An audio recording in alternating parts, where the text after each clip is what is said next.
Welcome to the latest edition of the Stephen A. Smith Show, coming at you as I love to do at the very least 3 days a week over the digital airwaves of YouTube. Before I do anything else, let me thank my subscribers and followers. We've eclipsed 701,000 subscribers.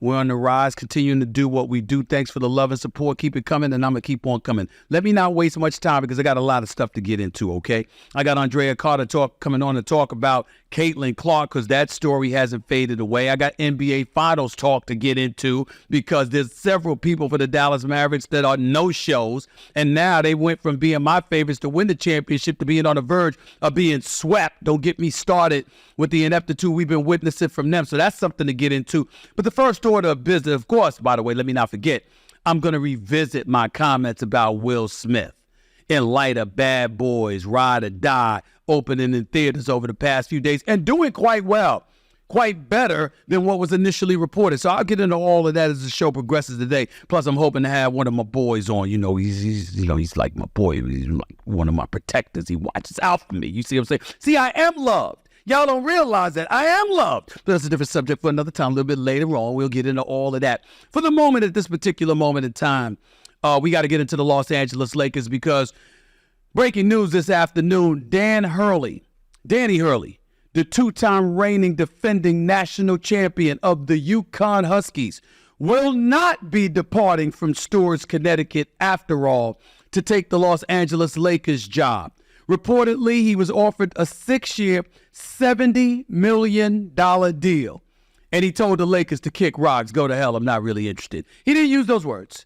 The other platitudes came out of his mouth. He was very, very grateful to Jeannie Buss, to GM Rob Pelinka, very enamored and intrigued by the Los Angeles Lakers job, very flattered that they was interested, et cetera, et cetera, et cetera. But the man that had recently signed a $32 million contract turned down a deal for $38 million more to join the Los Angeles Lakers. By the way, led by star LeBron James and, of course, Anthony Davis, two all-NBA players. I wonder why. There's a lot to get into. There's a lot to peel from this, but here's the bottom line. This, unfortunately, is kind of an indictment against the Los Angeles Lakers. I shouldn't even say kind of. I'm just trying to be kind.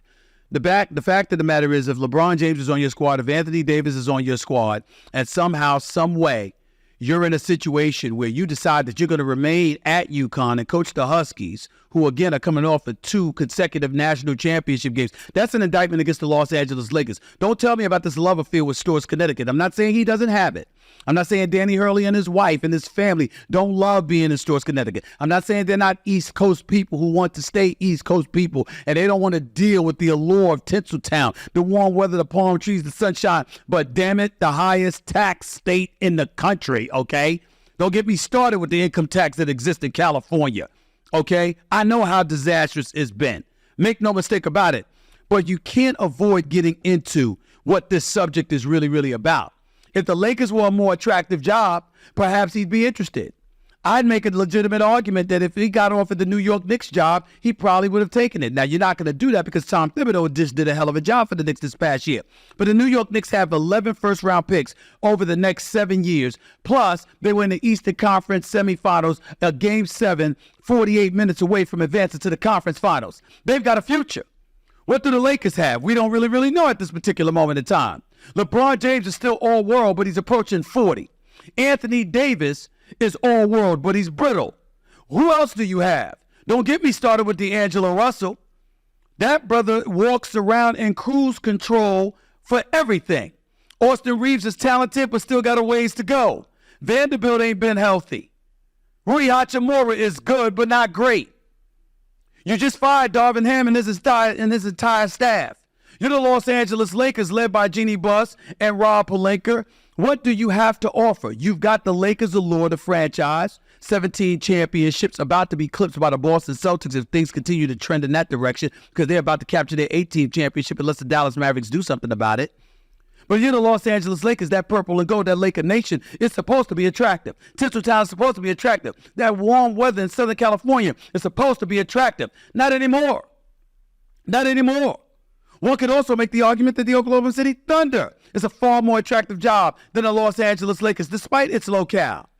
They got Shai Gilgeous-Alexander, who's a star, who was my vote for league MVP this year. You got Chet Holmgren. You got this brother Jalen Williams. You got a multitude of draft picks out of the wazoo because of trading Russell Westbrook, because of trading Paul George, because of doing all the things that Sam Presti as an executive has done to position themselves to be able to get additional help so you can compete legitimately for a championship. What the hell do the Lakers have? You basically asked Danny Hurley to come to Los Angeles and ride the wave of LeBron James, who's about to retire in the next 2 to 3 years, and Anthony Davis, who we stopped the presses and put on the back pages everywhere because his brother finally played 76 games in one season. There's 82 in the season, by the way. He played 76. It was the most games he played in the regular season in his entire career. And then I'm looking at these salaries.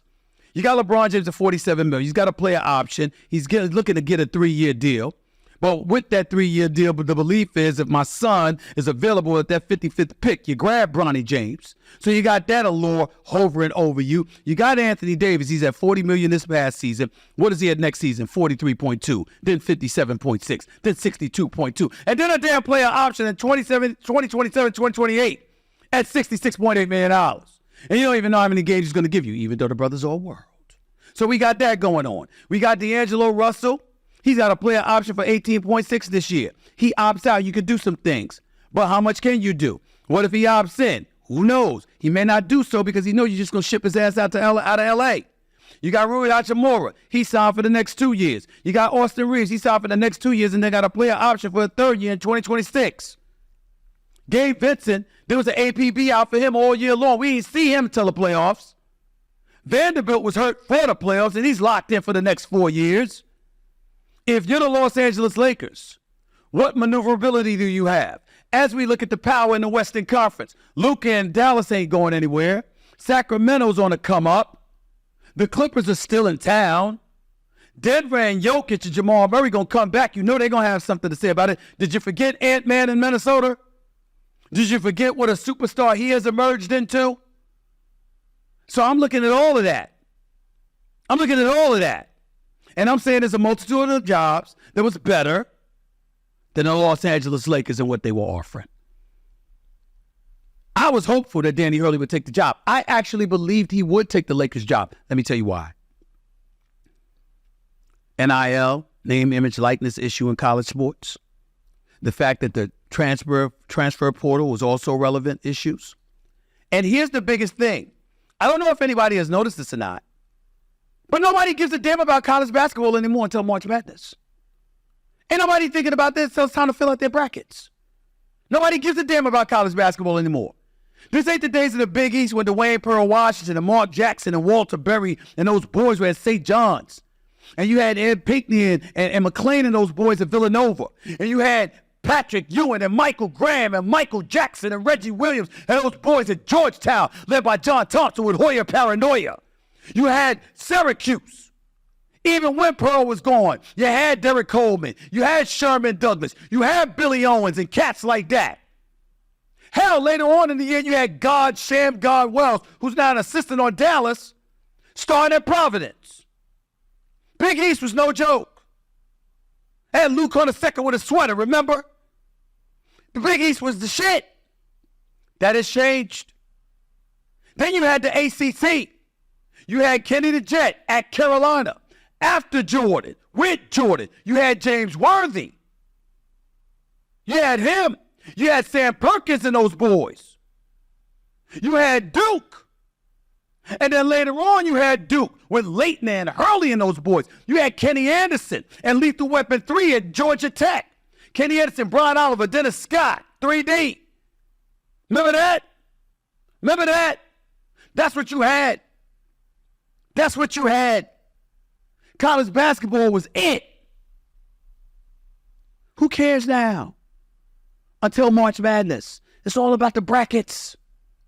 And I thought because it was all about the brackets and you had already won 2 national titles,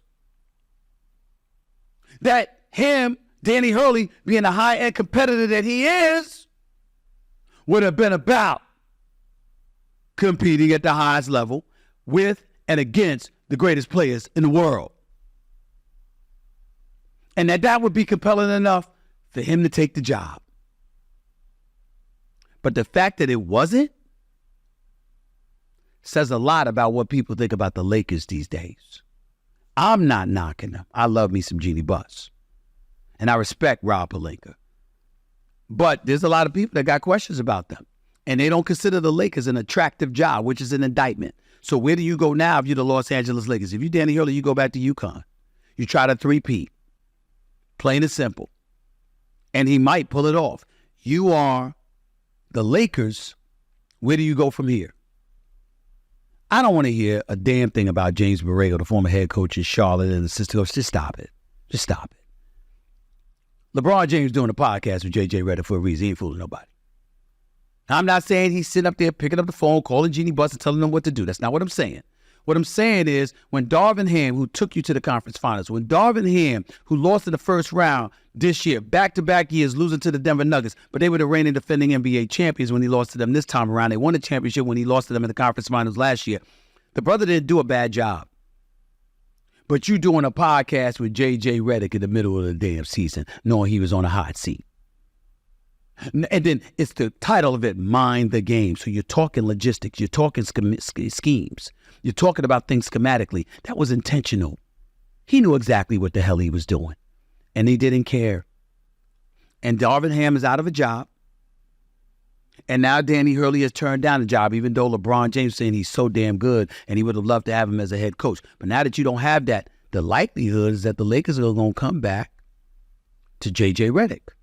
Now, for those of you who would say, what has he done? Because he's never coached. Neither did Steve Kerr. Neither did Doc Rivers when he came out of the booth and he got a head coaching job. Neither did Mark Jackson. So J.J. Redick is going to say, what about me? And he's going to have a legitimate case because everybody knows he's smart. Does that mean he can coach? No, but I bet that he can. And we got to respect the fact that LeBron respects him. We got to respect the fact that if it's what LeBron wants, no matter how detached he wants to be from the situation, no matter the reality that it has to be focused on appeasing Anthony Davis because he is the future, not LeBron, who's the best player on the Lakers last year. As great as Anthony Davis was, they went where LeBron James took him. And you know it's a priority for Jeannie Buss and the Lakers to appease LeBron James because he's the ultimate draw. Anthony Davis, as great as he is, ain't the draw.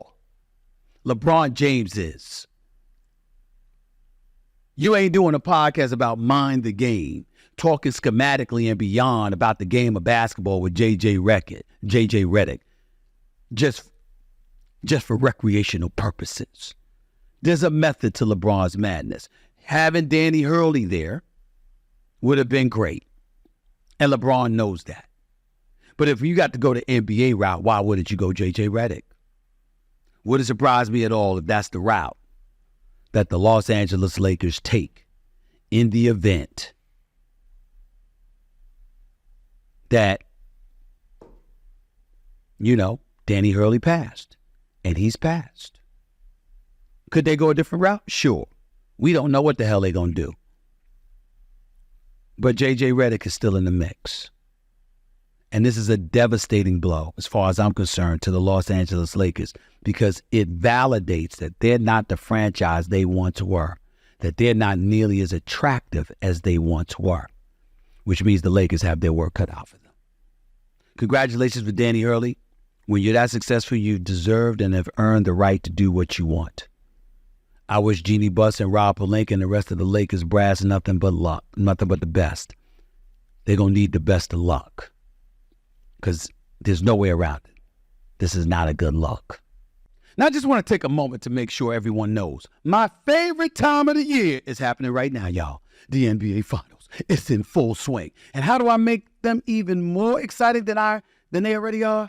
I play PrizePicks, of course, so I can cash in on all the big game action. You see, PrizePicks is a daily fantasy sports app where you can select two or more of your favorite players and then choose more or less on their projected stats for the game. But PrizePicks is not just basketball. No.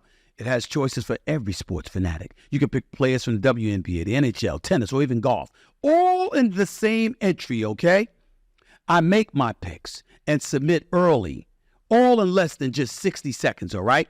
And get this, PrizePicks will match your first deposit of up to $100. Or I'm going to say that again. PrizePicks will match your first deposit of up to $100. That's right. So go to prizepicks.com and use the code SAS. That's my initials, of course, for a first deposit match of up to $100. That's code SAS when you go to prizepicks.com. Pick more. Pick less. Guess what, y'all? It's really, really, really that easy.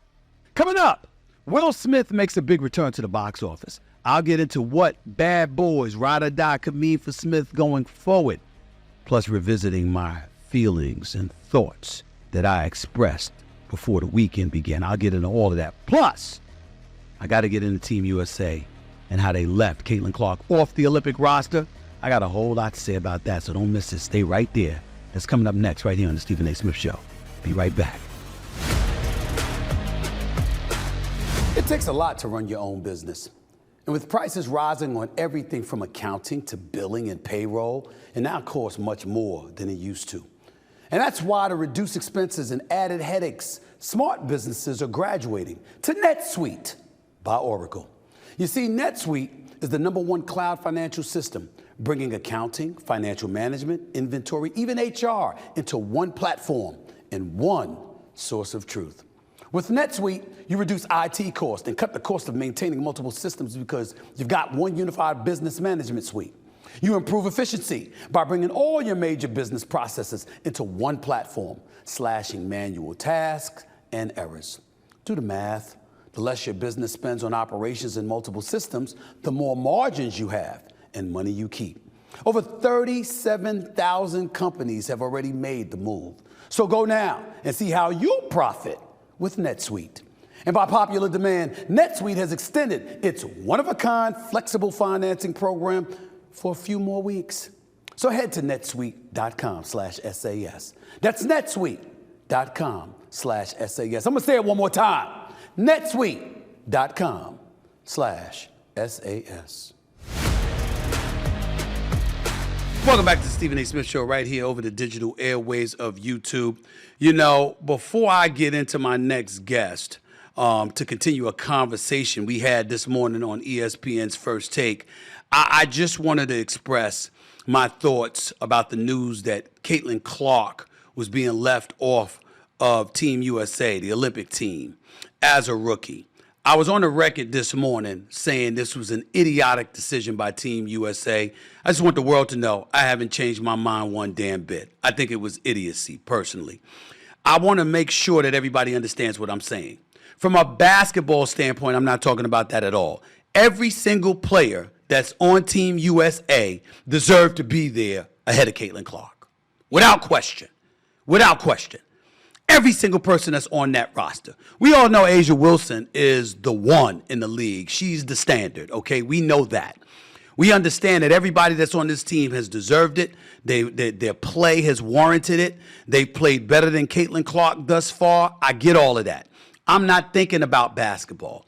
I'm thinking purely about marketing.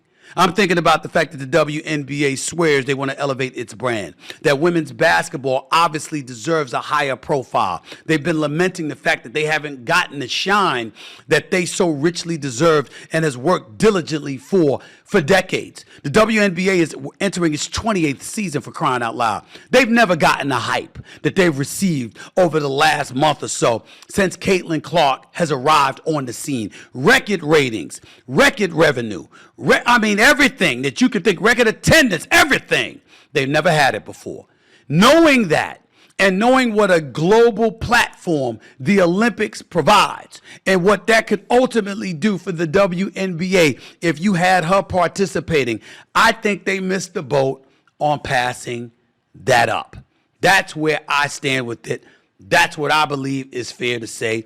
But I'm not the only voice here that matters. I brought on what I consider to be, who I consider to be, an elite voice. She has emerged as a star in this business. She does a phenomenal job as a basketball analyst for ESPN, WNBA basketball, women's college basketball, NBA basketball, the list goes on and on. I think she's brilliant. I think she's fantastic. I love having her on any platform that I am on. I am talking about the one and only Andrea Carter, former college basketball player at the University of Tennessee, by the way. What's going on, Andrea? How you doing? How's everything? What's up, Stephen A? First of all, always happy to chat with you. Always happy to break it down, to get into it. Let me just start by saying this.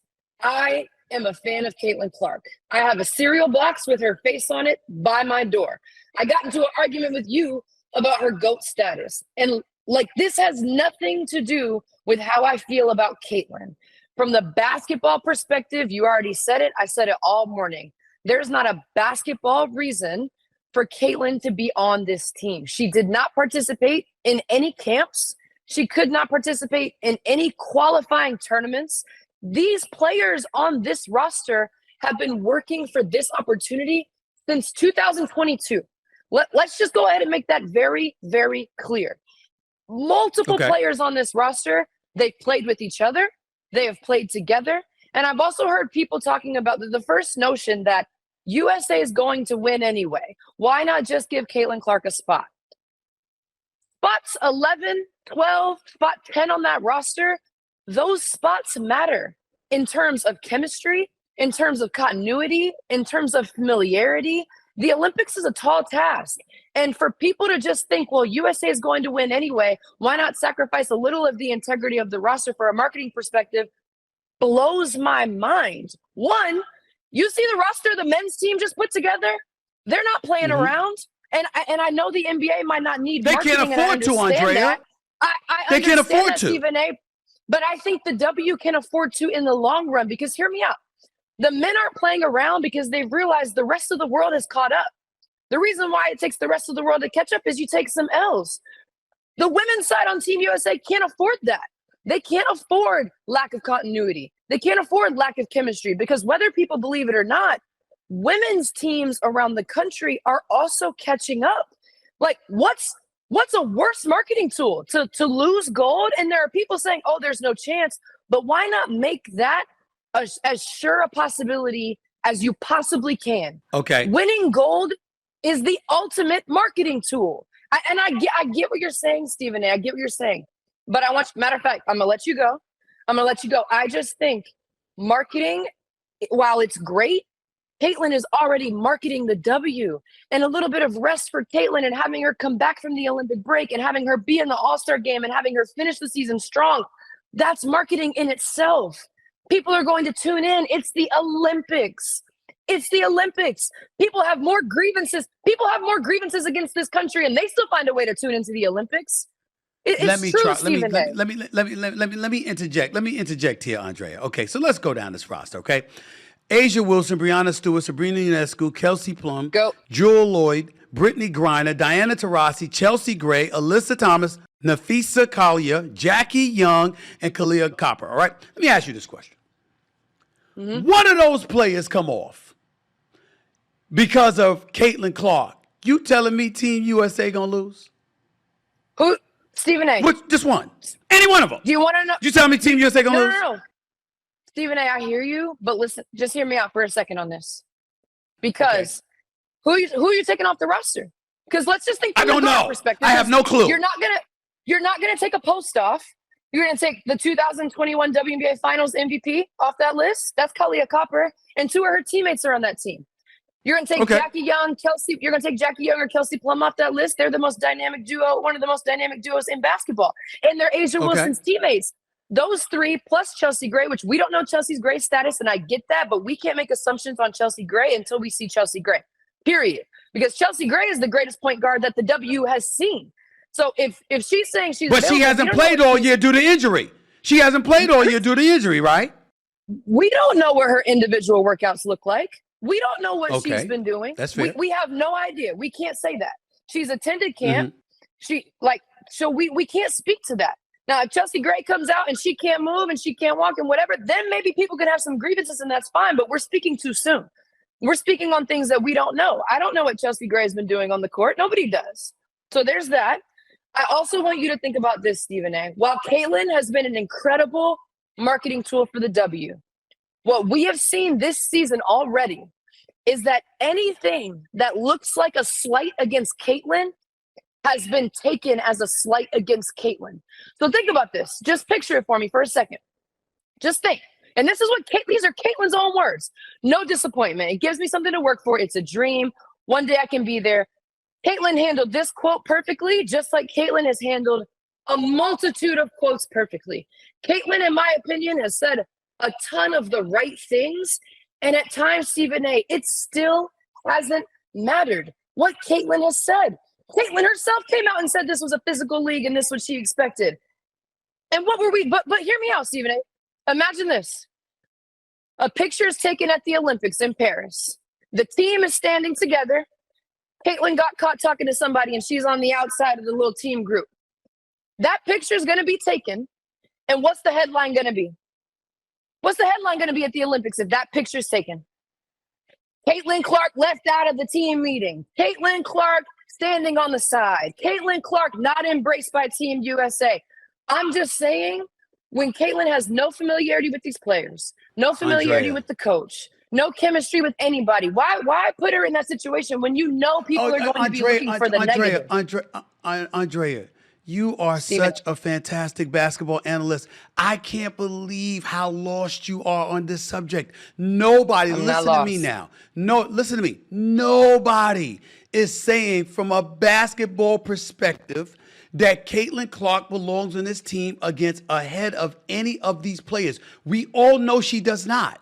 What we're saying is, and nobody has brought up her feelings or of disappointment. We don't care in the grand scheme of things. Stuff happens. Like I told you on First Take this morning, Isaiah Thomas to me, that's the biggest crime. Isaiah Thomas not being on the original Dream Team. We all know this. But what I am saying, Christian Laettner was on the Dream Team ahead of Shaquille O'Neal and Alonzo Mourning. There's a lot to debate about in regards to people who have been snubbed and people who have been chosen. What I am saying to you is that women's basketball and recognition for the great work that women have done to promote the sport has spent a vast majority of the past 2+ decades falling on deaf ears because people did not care. You now have somebody that has the world transfixed on the sport to a point where, regardless of what she's lacking compared to the others, the eyeballs are following her. And as a result, she's elevating the brand. By elevating the brand, everyone stands to benefit. Why would you pass up an international stage to promote your sport just because you want things completely done on its merit, when the merits don't necessarily get you paid because it doesn't get you the cachet and the recognition they undoubtedly, richly have deserved forever? How is that a point y'all are not getting?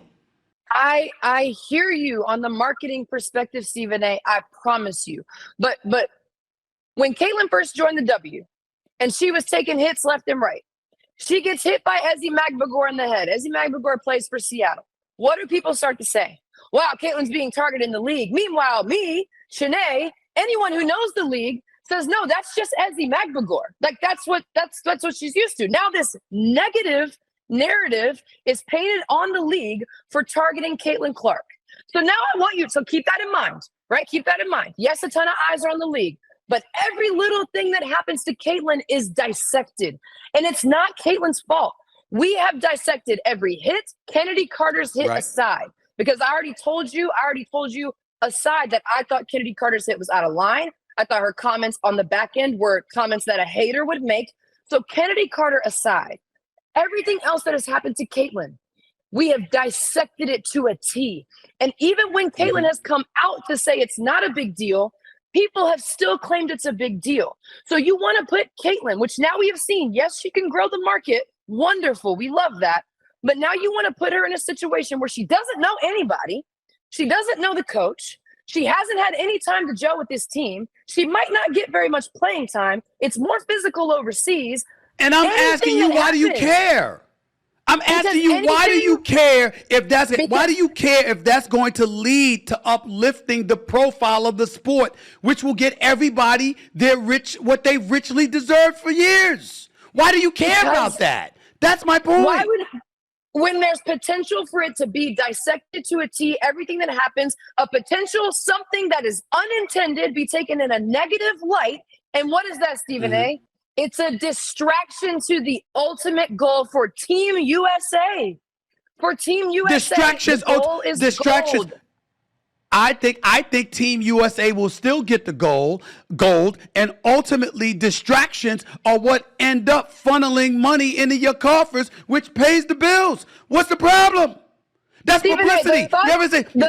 The news every day is led with some form of negativity, murder, robbery, crime, whatever it is. They don't lead with the feel good stories. Why? Because it doesn't sell. That's what I'm talking about. I'm talking about the WNBA selling, Team USA selling. Stephen A., the news station is not trying to have a team focused on a mission. The news station is reporting the news. That's what they're supposed to do.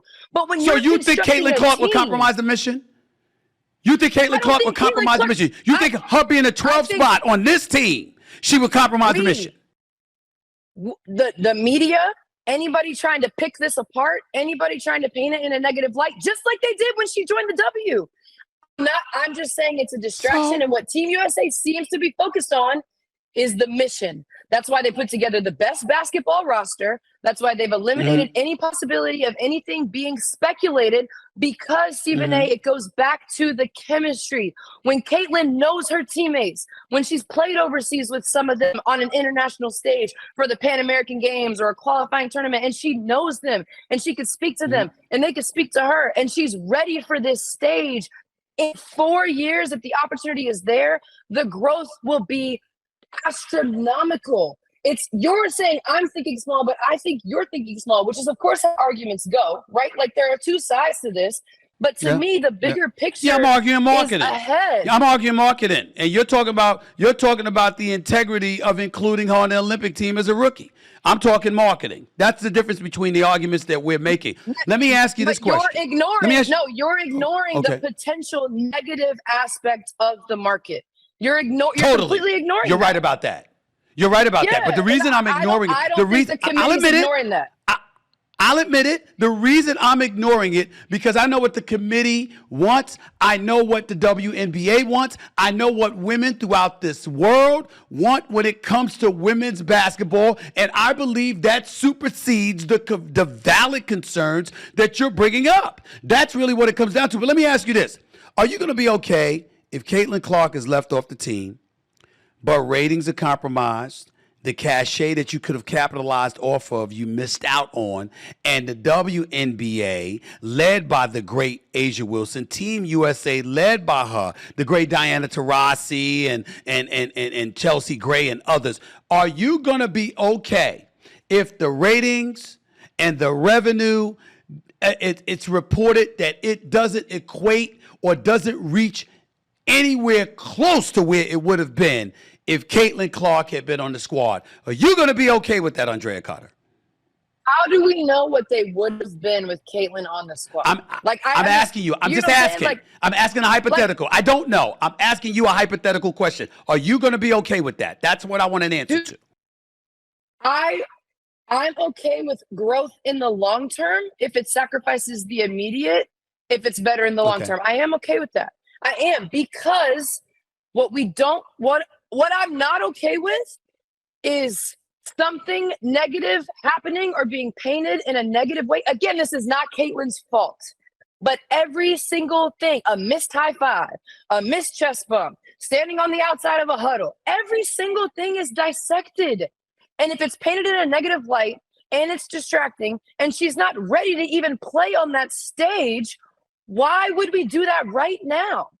Why would we do that right now? We being the committee. I'm just thinking like the committee. I'm not saying But I think you, on behalf of the committee, based off of what you're saying, is thinking about her well-being. And I can give you countless examples where the individual's well-being was ignored and shoved to the side for the betterment of the whole collective product and the game itself. It's been done over the years. It's being done with the NFL right now. They're talking about safety. But remember, they had games on Sundays and Monday nights. And then they got games on Thursdays. Now this year, they're planning on having a game on a Wednesday, for crying out loud. Damn. Everywhere you hear all of this stuff. You ain't thinking about the well-being of the individual. You're thinking about the well-being of the collective whole. It happens in business. It happens in the business of sports all the time. It's been happening to men for decades. It's been happening to women for decades. How in God's name is that suddenly a surprise to us now? I'll give you the last word, Andrea. It's not a surprise, Stephen A. I'm just saying, then thinking about the committee, there's one mission. And players 10, 11, and 12 are all a part of that mission in terms of chemistry, in terms of familiarity, in terms of knowing each other, in terms of knowing how to push each other's button. Saying Caitlin should go sit on the sidelines to be a marketing tool is absolutely egregious to me. It doesn't make any sense at all. It's the Olympics. The marketing for the Olympics is exactly what it is. Millions of people watch Team USA take on gold. Go look at Team USA when they played in Beijing. Go look when they played for the gold. The stadium was full. Caitlin playing in the W will continue to grow the W. Putting her on this stage with players that she is not familiar with after not participating in any camp and playing basketball since November, so she can be a marketing tool. I know it's happened before, but just because it's happened in the past doesn't mean we need to keep it going. I get what you're saying. And also just think about this, Stephen A.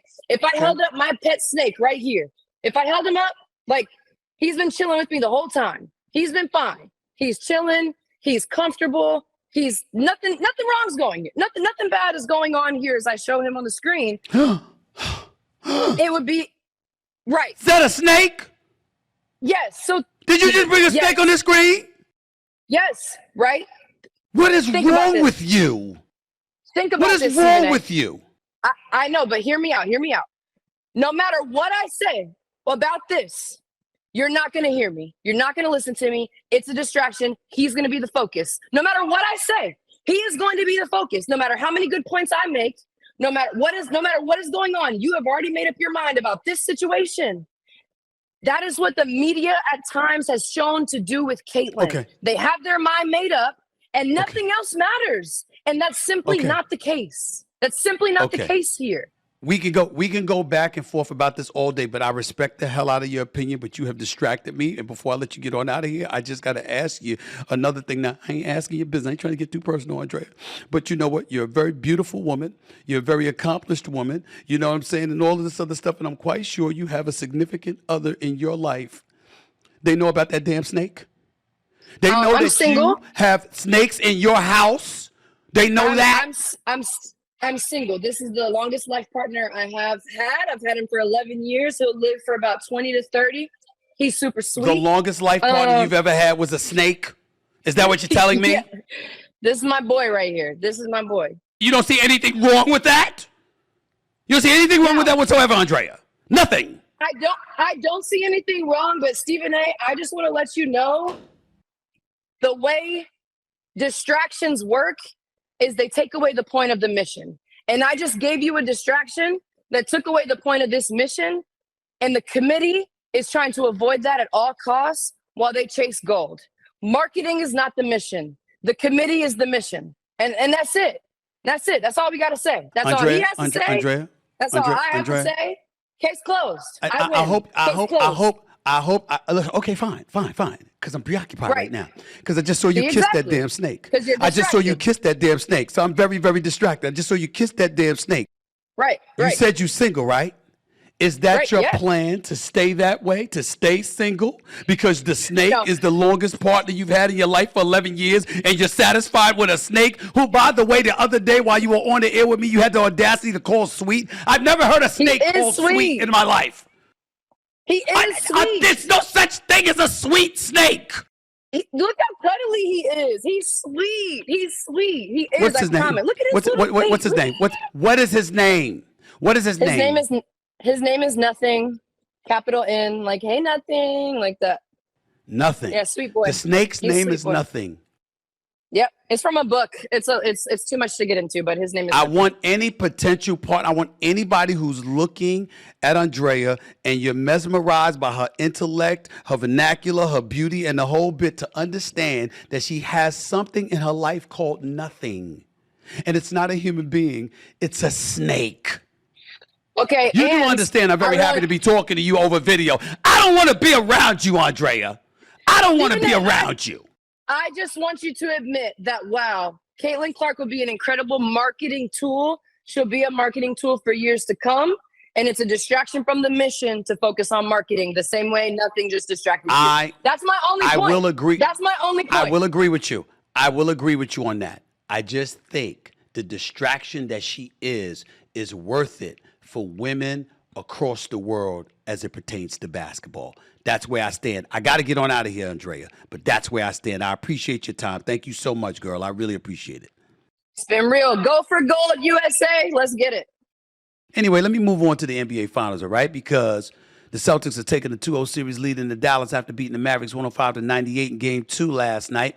It was truly a team effort as Boston led a balanced attack against the Mavericks. Drew Holiday was big time, 26 points, 11 rebounds, 3 assists, and that was on the offensive side of the ball. As for his defense, do y'all remember what Drew Holiday said before the finals when asked about guarding Kyrie Irving? He said, quote, pray. Well, Kyrie struggled once again in Game 2, scoring just 16 points and 7 of 18, shooting from the field, 0 for 3 from deep, and that's where I'm going because Dallas has no chance whatsoever in this series if Kyrie doesn't get his act together. See, Drew Holiday showing you he ain't Anthony Edwards. See, Drew Holiday didn't ask for Kyrie. He said, I got him, and woke up that giant. Drew Holiday's a quiet storm. He's already a champion from his days in Milwaukee. He's one of the elite defensive players we've ever seen in this game. He brings that kind of defensive tenacity to the basketball court. Remember that big-time steal he made in the series against the Indiana Pacers, right? But he ain't the only one guarding Kyrie Irving. Kyrie Irving, if it ain't Drew Holiday on him one minute, it's Derek White on him another, it's Jaylen Brown on him another, it's Jason Tatum on him another, it's Porzingis clog in the middle somehow at 7'3", it's Al Horford at 6'11", causing problems. They're all over Kyrie. Kyrie shooting 35% from the field, averaging 14 points. This is not good. And Luka Doncic with a chest contusion, leg soreness, and all, the brother averaging 30. Ain't got no help. Nobody's helping Luka Doncic. So it's going to be incumbent upon Kyrie Irving. But P.J. Washington, you do wear a Dallas Mavericks uniform. Could you hit some threes, please? Shot 0 for 3 yesterday. Kyrie Irving hasn't hit a three-point shot in 8 attempts in this series. Don't get me started with Derrick Jones. He can't buy a damn basket. He's shooting 2 of 9 from the field. Derek Lively, the rookie. I know people have been getting on him. He's the reserve center coming in behind Gafford because they never play together. I want to say this about Derek Lively. He lost his mom right before the playoffs. He has no siblings, and now none of his parents are alive. The brother, 21 years of age. And a lot of people look at him and say, well, you know what? He performed during the playoffs against OKC. He did it against Minnesota. Remember, there wasn't idle time prior to those series. But there was idle time between him winning in the conference finals and ultimately that week off they had for the NBA finals. As somebody who lost his mama in 2017, as somebody who knows a lot of people who've lost their mom, that idle time is a bitch. You're laying back by yourself. You got nobody with you. All you do is got additional time to collect your thoughts and remember how lonely you are. And remember that the person who loved you most and the one person in this world who loved you unconditionally is no longer there. That's a lot to deal with. So I didn't realize that until one of my boys reminded me he lost his mom right before the playoffs. I totally forgot about that because of the way he had been playing in the playoffs. So my heart goes out to Derek Lively, man. He's going through a lot, I'm sure. I wish him nothing but the best, but I will say this. He got to play better. Gafford's got to play better. Kleber is supposed to be Luka Doncic, one of his best friends. Well, what kind of friendship is that? That brother, you leaving you hanging. That's the equivalent of somebody jumping you and beating your ass on the streets and you run. That's what he doing in this series. He hasn't done shit. I mean, he got to get it together. He really, really does. But no one has to get it together more than Kyrie Irving. Kyrie Irving is too great, too magnificent, too marvelous, too spectacular, with too many credentials to be getting handcuffed like this in this series. He don't get it together, even if Kristaps Porzingis, who tweaked his calf now, even if he's compromised, if Kyrie Irving don't get it together, Dallas might get swept. And I thought they were going to win this series because Porzingis was hurt. Porzingis been back and playing. He blowing up 1 minute, Drew Holiday blowing up another minute, Jaylen Brown blowing up, period. Dallas better get it together or they're going to get run out of here. I'm just telling you what I know. Let me transition to this other topic real quick because it's time to get to the world of social media and an interesting story I saw this weekend in the NBA that had me absolutely laughing in hysterics. If you don't know, LeBron James has 52.8 million followers on X, formerly known as Twitter, and only follows 182 people. Well, this weekend, the Lakers star decided to unfollow ESPN NBA analyst Kendrick Perkins, and social media noticed. Needless to say, knowing my man Big Perk, he responded on X and posted and gave a post that generated millions of views so far. Guess what he said, y'all? Everybody didn't follow Jesus. I'm okay. That was hilarious. Okay? Here's the deal. The tension between LeBron and Perk can be traced back to when LeBron spoke about Kyrie Irving on his Mind the Game podcast with JJ Redick. LeBron basically said he's happy for Kyrie and proud to watch his growth heading into the NBA Finals. But he added that at the same time, he's mad that they're no longer teammates. Perk took issue with the comments, accusing LeBron of, quote, weaseling his way into somebody else's moment. Something going on. I don't know what it is between Perk and LeBron. I haven't asked. People in LeBron camp is alluding to personal stuff that's going on. I don't know that. I'll believe my man Perk, whatever he said, because the brother don't lie to me. I don't know anybody that he lies to, because Perk is a pretty honest and straight up dude. Here's what I will tell you, however. Perk is a former player and a former teammate. And the kind of things that maybe I can say and others can say, we're not held to the same level of accountability because we didn't wear the same uniform. We weren't in the locker rooms, and so they might be looking at it differently. And I get that part. Having said all of that, Perk wasn't lying. Now, LeBron James, to me, ain't committing a crime by, quote-unquote, weaseling his way into a narrative. I'm sure he was very sincere about Kyrie Irving. The finals are going on here. I get that. I just think it's important to note that LeBron does have a history of trying to manipulate and control narratives. It's not a crime, LeBron. It's nothing to take offense to. Some people could accuse me of that. Some people could accuse Perk of that. Some people could accuse anybody of that. It doesn't mean it's not true. And I think unfollowing Perk proved Perk's point. Because by unfollowing him, the world knows you unfollowed him, which is another narrative you wanted to create. When you didn't have to say anything and didn't have to do anything. Just didn't have to respond to his comment. But by doing so, it clearly hit a sensitive nerve of LeBron's and his camp, by the way. I mean, Rich Paul still follows Kendrick Perkins. But I'm just saying, it was hilarious. Some people didn't follow Jesus. I'll be okay. That's Perk for you. I ain't mad at him. Because sometimes LeBron needs you to be as aloof and nonchalant as that. Because he's counting on everybody caring. Because he's LeBron. And sometimes the caring is warranted. And sometimes it's not. That's all I got to say about that matter. I got better things to do with my time. Coming up, Bad Boys, Ride or Die, debuted over the weekend and scored big at the box office. I'll get into the larger meaning for Will Smith and that movie. And the black community when I return. This is the Stephen A. Smith Show. Back with more in a minute.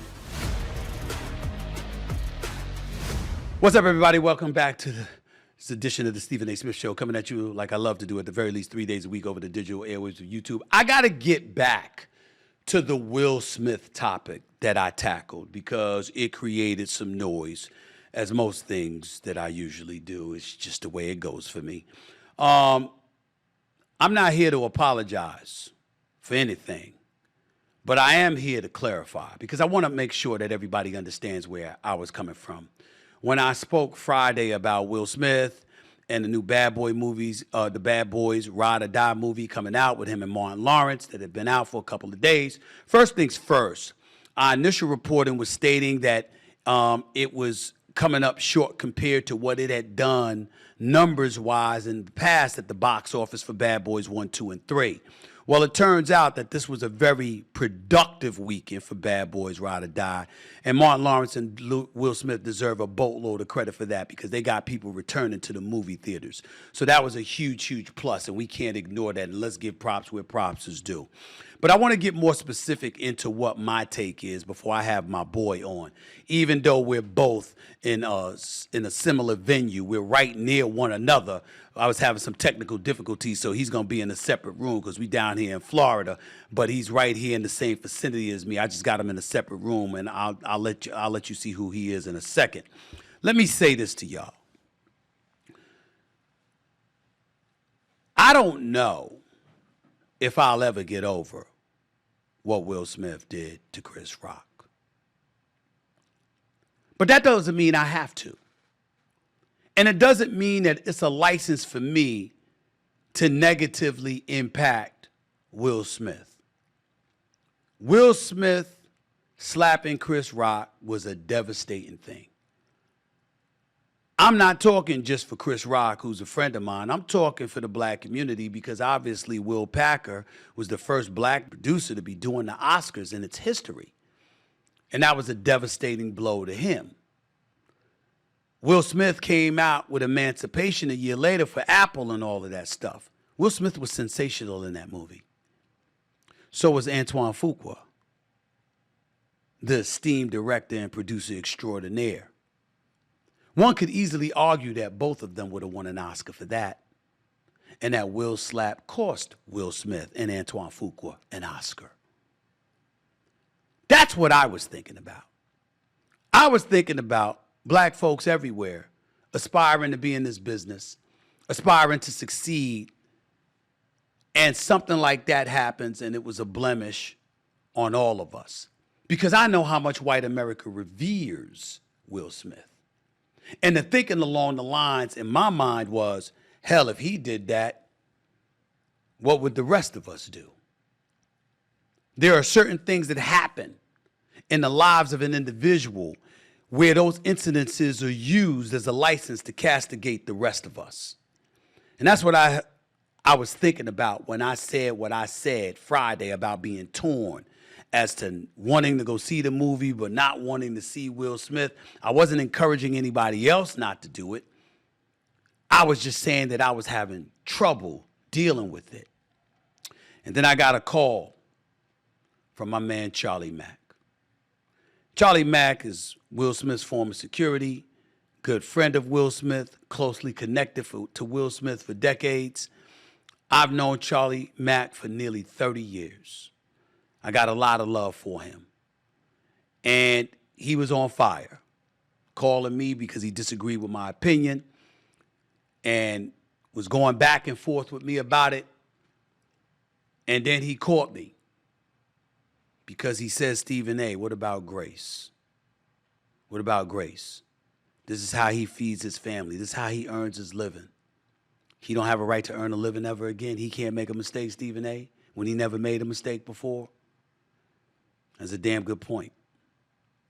Bigger point he made was Martin Lawrence. Because we all look at Martin Lawrence. If you watch Martin from back in the day, ladies and gentlemen, you can't find nobody that loved Martin Lawrence more than me. That brother is brilliant. That brother has done nothing but create laughs and laughter for us for decades. We should all revere him. And he's the one that brought Will Smith on to Bad Boys. And Will Smith's still doing Bad Boy movies with him because you know he damn sure ain't trying to do it with anybody else. That's love right there. That's loyalty right there. And then you got to take into account the inordinate amount of people who work on a movie and how they're employed and how they have opportunities. And all because Will Smith is doing what he's doing. And then you got to take into account the fact that throughout Will Smith's life, not just his career, there has been exponentially far more good than bad. And I certainly did not mean to gloss over that. I didn't mean to act like that wasn't reality, that didn't happen. And so I really appreciate my man, my brother, Charlie Mack, for calling me and passionately making that case to remind me of what Will Smith is, who he is, and what he has meant to all of us. You see black people gravitating to him. I'm getting text messages and emails all over the place. Who said he lost our support? He never lost it. We didn't like what he did. It was unfortunate what he did. But damn it, we love Will Smith and we forgive him. You don't hear Chris Rock talking about it, complaining about him. Eventually they'll meet and they'll talk, Stephen A. We heard all of that. So I got to stand down. And then I saw this video right here, y'all. Take a look at this. And that just elocutes my point even better. We're in Baldwin Hills. We're about to go in the theater. It's a ritual I have. I do it like when I have a movie come out. On Friday, Saturday, and usually a matinee on Sunday, I go into theaters. I'm gonna let that motherfucker cook this shit.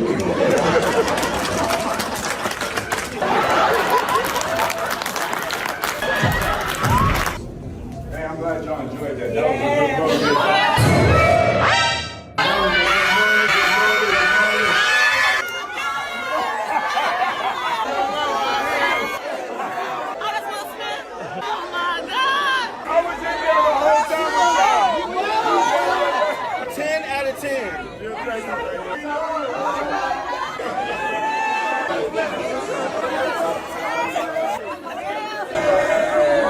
That was Will Smith at the Baldwin Hills movie theater in LA. You saw how fans swarmed him? You saw all them black people swarming him? Because he's still loved. He's loved by all of us. He's loved by me, still. As salty as I am about what happened and the effect that I thought and still think to some degree that it could have on us in the industry. But I really appreciate Charlie Mack checking me on that. And I also appreciate my next guest because, you know, whenever I'm near South Beach, my man always looks out for me. My man always takes care of me. He's always my right hand. You know, I've known him for over 20 years and got a lot of respect for him. He was talking to me about P. Diddy weeks ago, and he texted me about Will Smith today. And I said, what you doing?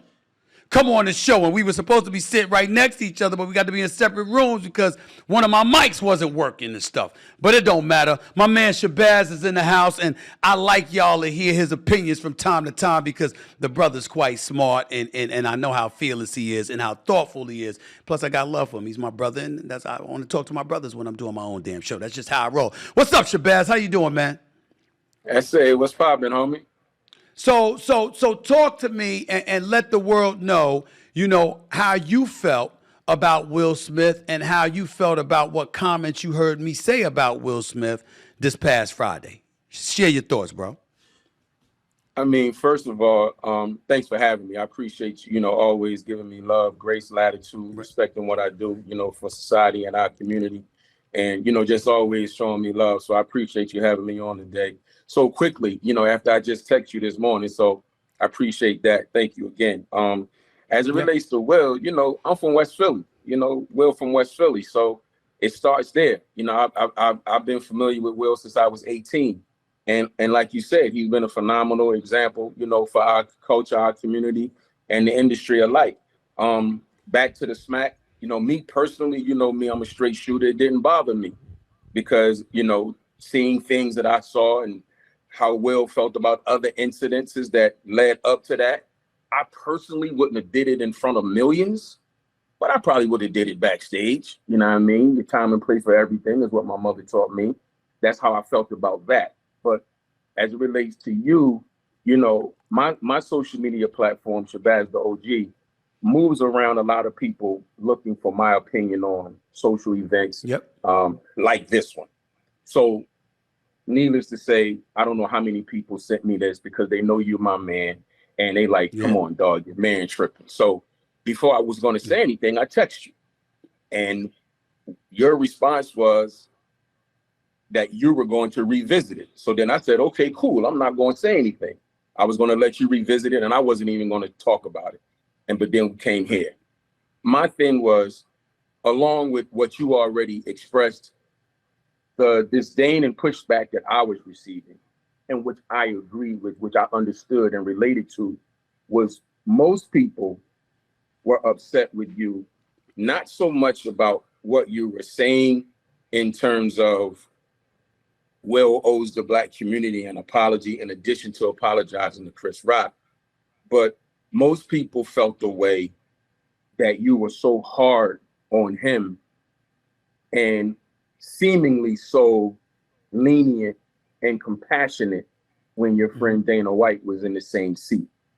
And I understand your friend effing up. It's no secret Puff is my friend. Diddy, P. Diddy, to other people. Puff is my friend, and my friend is in a scorching hot seat right now. But I didn't abandon my friend. And even when I spoke on my friend, I spoke with grace and latitude. I can't speak the way the masses will because the masses don't have the same relationship. Just like I don't know your personal relationship with Dana White, which caused you to approach your situation with about him the way that you did. But for the masses in our community, it was like, damn, he went ham on Puff. He went ham on Will, but he looked like he was about to cry when he was talking about Dana White. And Dana White was just as wrong as Will, if not more wrong, because he hit his wife. So I believe that that's what was the bulk of the disdain was. It felt unfair to the culture. Like S.A. didn't ride against Dana White like he rode against Will. So, you know, but when you said you was going to revisit it, I know what type of guy you are, so I wasn't surprised. I'm going to tell you this, bro. I appreciate that.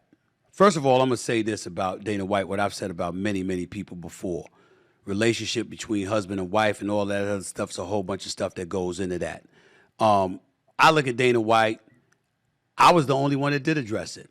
There was a whole bunch of shows with Black folks on the air. They never touched it. I was the one that brought it up, showed the video, everything. So, you know, when people talk that stuff about letting them off the hook, I don't be wanting to hear that. That's number one. Number two, when we talk about Will Smith, it wasn't just to slap a Chris Rock. Now, obviously, none of us like that in the whole bit. But two cats get into it, you backstage, you get down, you get down.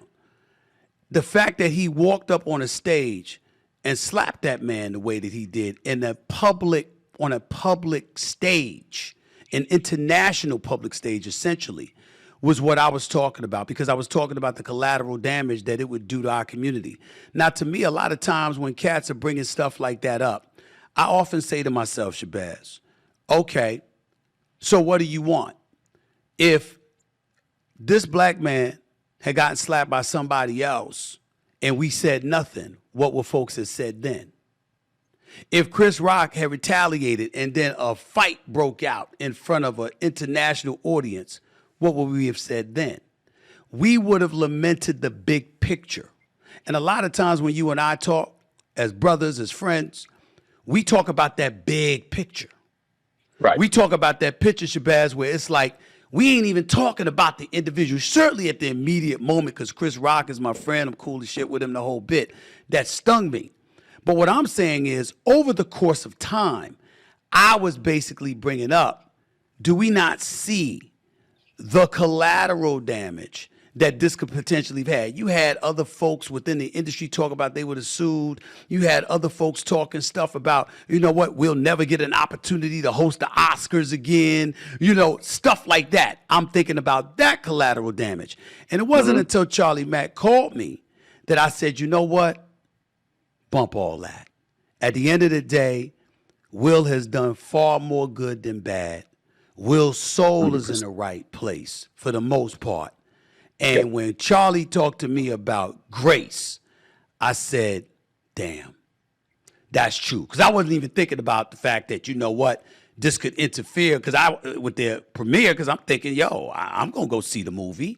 It's just I was confessing what I was feeling, and I certainly didn't tell anybody else not to go see it. I was just talking about what I was thinking about. But Charlie was like, I saw it twice. Yeah.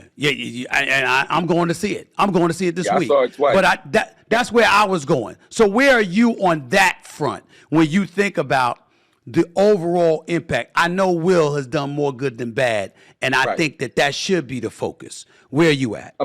1,000,000%. I mean, I agree with you wholeheartedly on that. And I believe, as I'm listening to you and as I'm listening to what you say, Charlie said, as it relates to grace and latitude, right? I believe we're talking about two sets of people when we're talking about concern.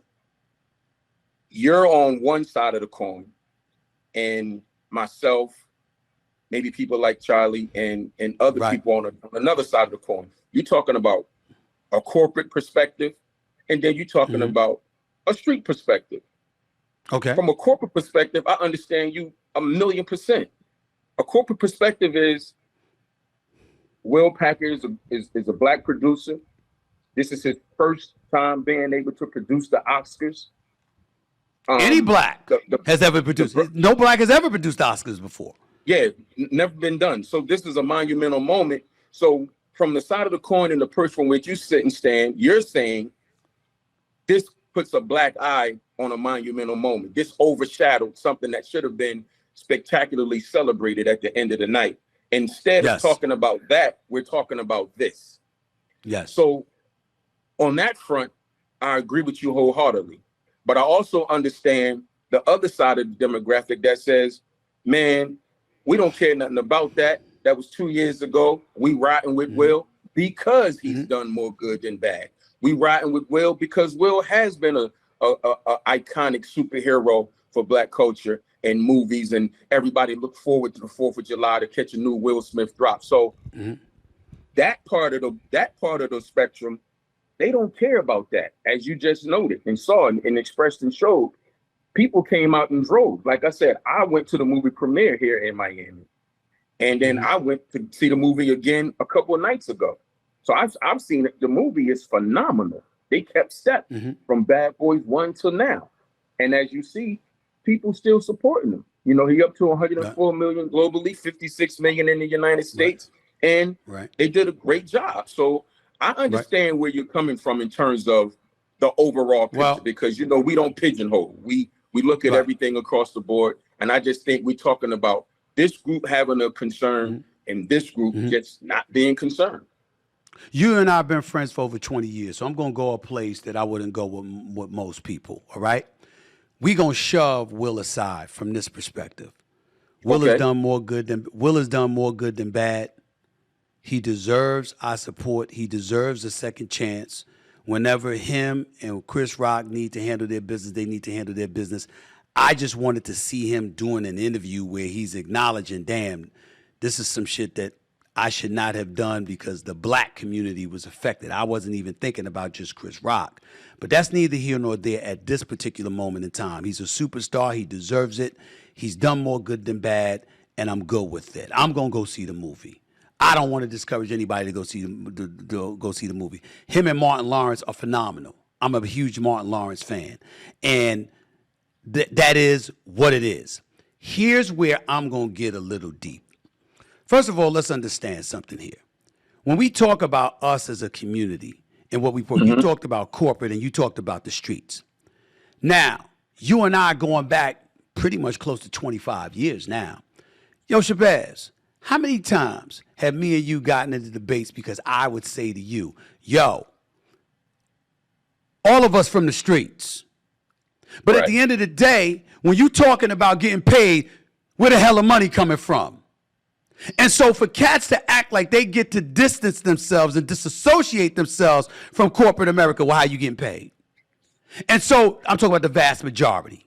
And so when you look at the vast majority of our society, understanding that the mechanism or the venue or the avenue that you got to go through is corporate America. For cats to be out there because they connected to the streets. I'm not talking about you. I'm not talking about Charlie Mack. For cats out there to be out there from the streets acting like you a sellout, you a weak ass bastard or whoever you are just because you aren't as connected to the streets as you once were or as they think that you should be, even though you dabbling and dancing in corporate America. I'm sitting there going like this. Well, how the hell what are you teaching your kids? What are you teaching? What are you hoping for your brother and sister? Ain't you hoping for them to have a good job? Ain't you hoping for them to get paper? Ain't you hoping for them to have success? And when they acquire that level of success, where the fuck you think the money's coming from? So in other words, just because you dipping in corporate America and have to deal with it, don't mean you forgot the streets. It doesn't mean you forgot where you came from. It just means even though you from it, you ain't of it. That is not a crime. And you and I have talked about that on many, many occasions. So when you explain what you just explained, I know you get it. I know Charlie Mack and others get it. What makes me wonder about is when the rest of us gonna get it. This is the game that's played. And as a result, most people, not all, but most people have to dabble in it no matter where you come from or no matter what you are of. It is what it is. How do you respond to that? I believe it comes down to discernment, right? I believe it comes down to discernment because you're right.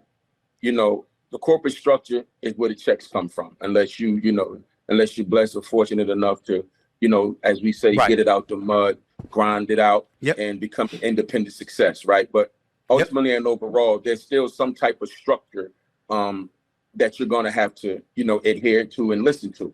But I believe it comes down to discernment. I think most people understand about the corporate structure and understand that, whether you're from the streets or not, there's still some level of we'll just call it best behavior for lack of a better term. My brain froze. Okay. You still have to exude some form of good behavior even if you're from the street, and you have to understand a time and a place.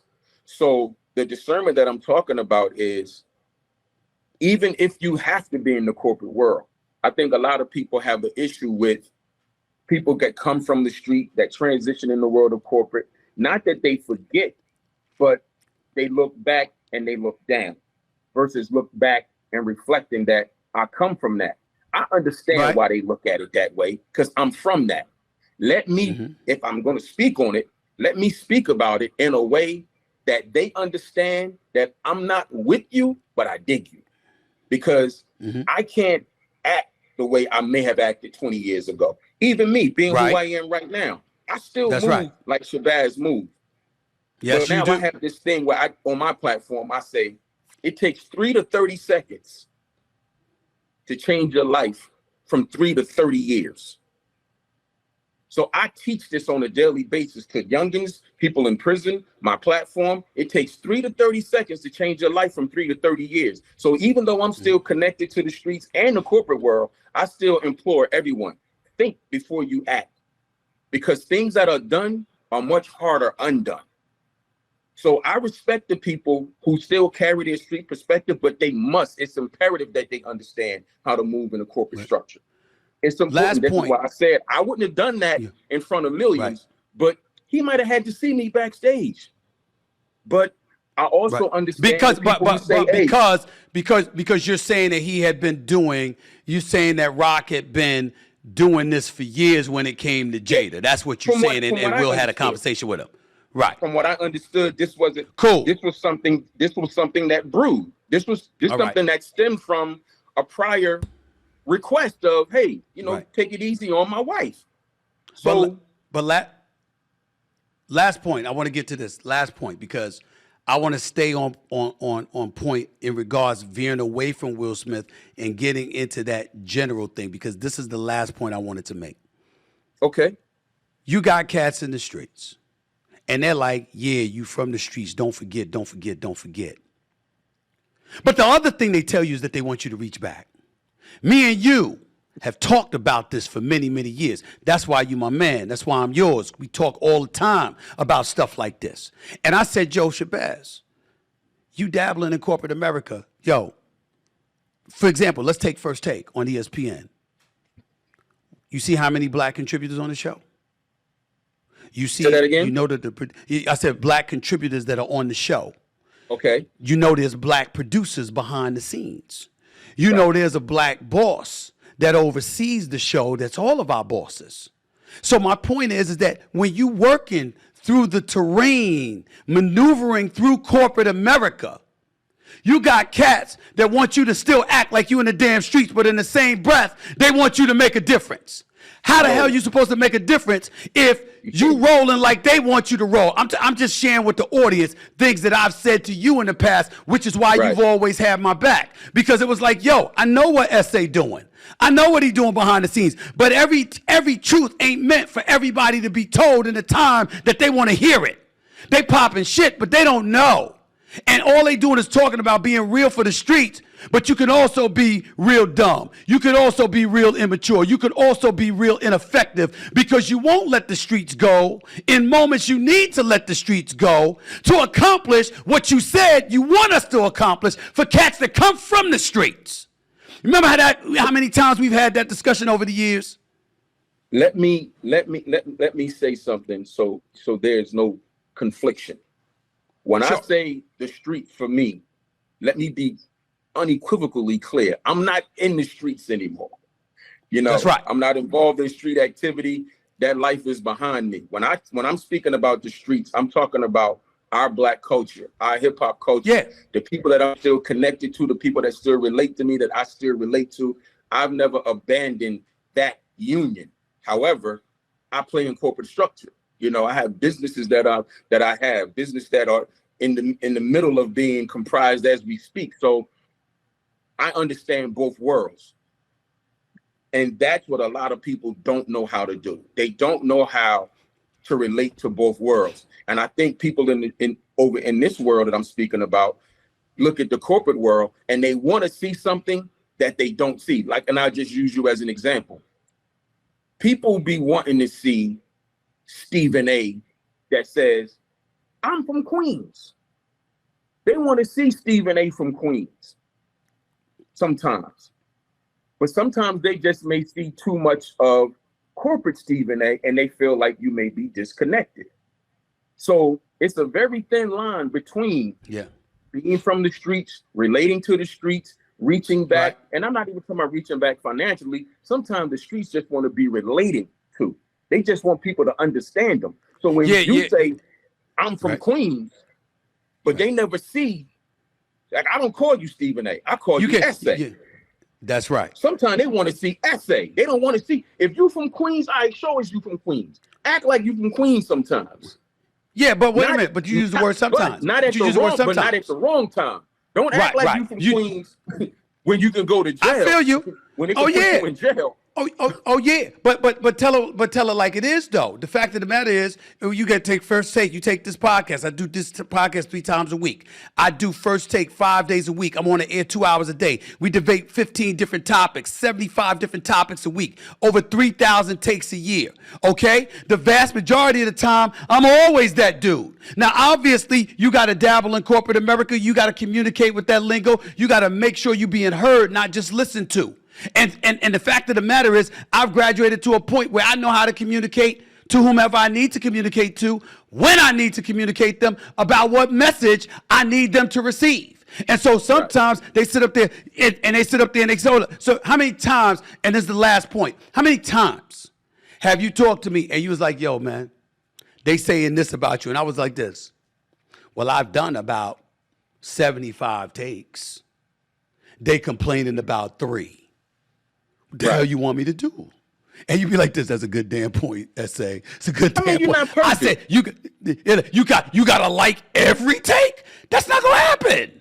It's not gonna happen. And by the way, all of us as Black people in this country, put us in a room together. It's rare that we all agree. So what's new? Well, you're not supposed to agree with everybody all the time anyway. That's no fun. That's right. I mean, as positive as I am on my platform and as many lives as I've touched and changed and enhanced, everybody don't agree with me. And I'm okay with that, you know, because you learn within disagreements there's learning lessons if you can remove the emotions, Joe. So I mean, you're absolutely right. I mean, I know you on a personal level. I know you mean no harm. I know the conversations that we have, and we living in the age of the internet. You know, everybody has an opinion, and everybody feels like they want to see what they want to see, when they want to see it, every time they want to see it, every time and how they want to see it.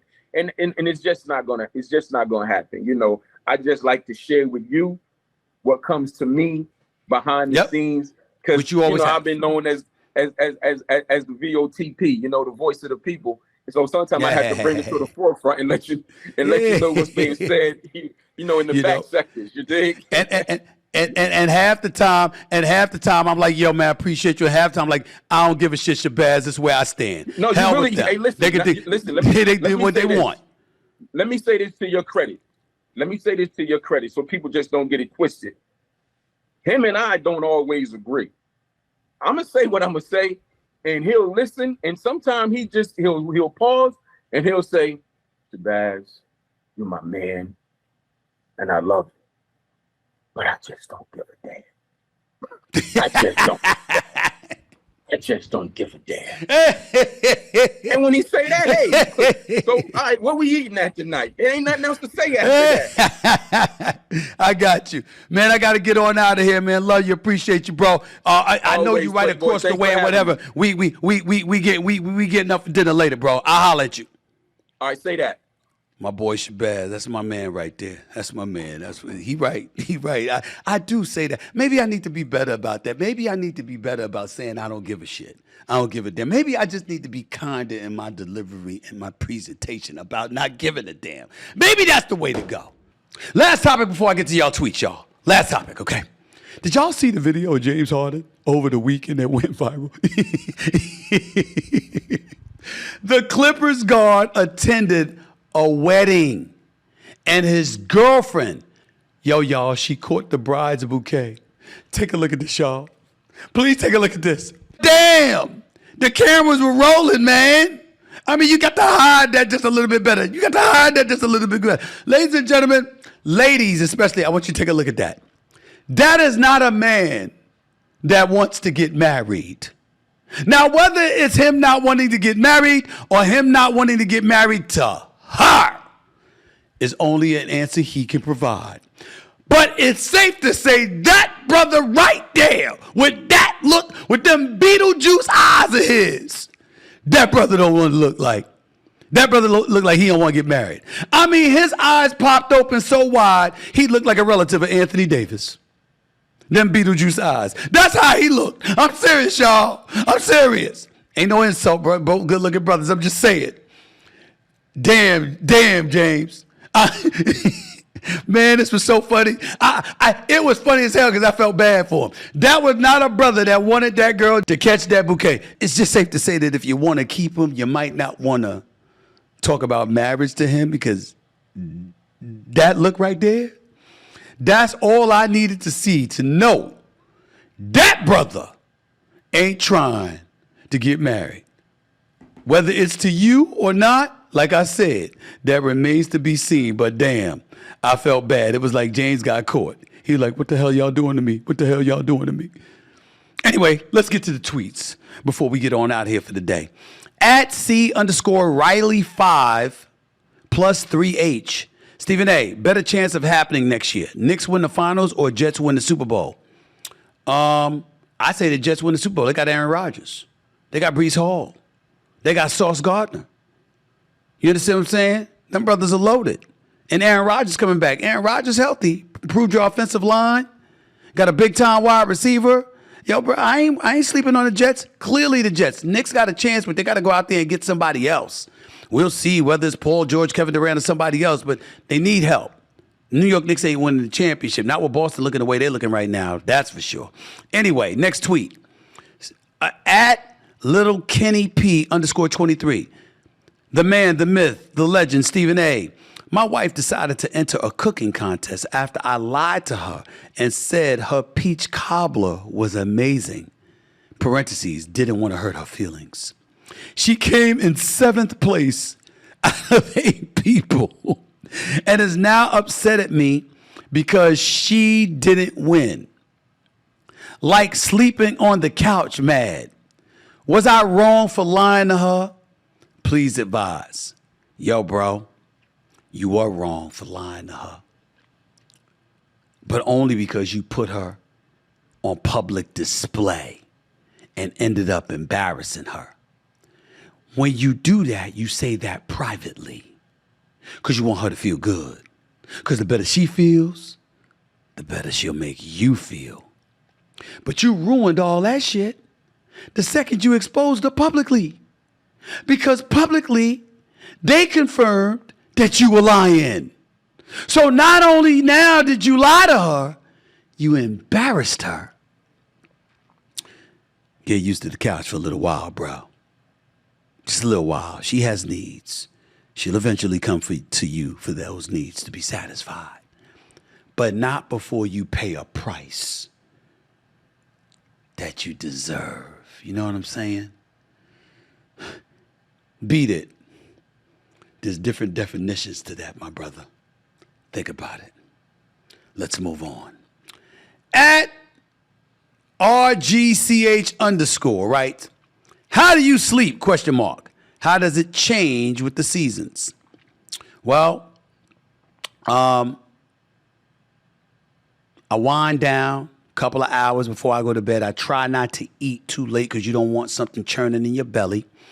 Do a little exercise to, not to work up your heartbeat, but to get in a little something that makes you get refreshed. Sometimes a nice hot shower will make you sleepy as well. All right? Glass of water. You gotta turn off the lights and you gotta turn on the TV. Now, keep in mind, I'm not practicing what the hell I just preached because I always have the TV on. But I'm telling you, that's where it goes. That's where it goes.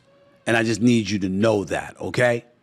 So, and in terms of what I would wear, man, I just have on a tank top or a T-shirt and a pair of shorts. Call it a day. That's me. The other stuff is more important, though. Turn on the lights. Light a candle. All right? Turn off the TV. Play a little calm music. Don't play no damn hip-hop music. Nice R&B. Little quiet sound, that kind of smooth sound, stuff like that. That helps. That helps. But sleep is very, very important, especially as you get older. So make sure you get it. Last tweet here. At Budget IQ writes, you can only have one for the rest of your life. Which one are you picking? Popeyes, Wendy's, Culver's, KFC, Chick-fil-A, McDonald's, Burger King. I'm going to go with Chick-fil-A. I think Chick-fil-A is a little bit healthier. I think their fries are better, even though McDonald's fries are delicious most of the time. Chicken is better than the beef sometimes. They got the nuggets. They got the chicken sandwiches. They got a variety of things. I'm going to roll with Chick-fil-A. That's the way I'm going to go with it. Got to get on. I think I got one more tweet here. It's hard to see this. It's a bonus tweet, all right? So this is what they telling me, and I got to see this. So I got to see what this is and make sure I can read it properly. At Kiki SS9 writes, what do you think of this picture? That's me at the Celtics game last night. Looking pretty damn smooth, I might add. But I'm just telling y'all, the smoothness is kind of throwing me off because now that I've lost weight and I'm getting in better shape, women are objectifying me. I'm looking at these old women, these older women. They sat up there. I walked into a restaurant. They're like, I was like, and I ignored it. And then I just went over with a friend of mine and eat at the restaurant. And then I had to get up to go to the bathroom. And these women slid the chair out and slid back and leaned back to watch me. Now, look, damn it, ain't nobody gonna confuse me with J-Lo or Beyonce or somebody. I ain't got nothing like that back there. You understand what I'm saying? My jewels are in other places. But my point is, they were looking at me like that. And I was like this, oh my God, is this how it is for women? It made me ashamed of how we can be. It made me ashamed of how we could be. It made me think about changing how I look at women. But only for a second. I'm still a man. I'm gonna look. Does help that I have a cutie, So I'm all right. But you get what I'm saying. You get what I'm saying. That's it for this edition of the Stephen A. Smith Show. I got to get on out of here. I'll holler at y'all live Wednesday from Dallas, Texas, site of Game 3 of the NBA Finals. Until then, everybody, peace and love. Hope y'all enjoyed the show.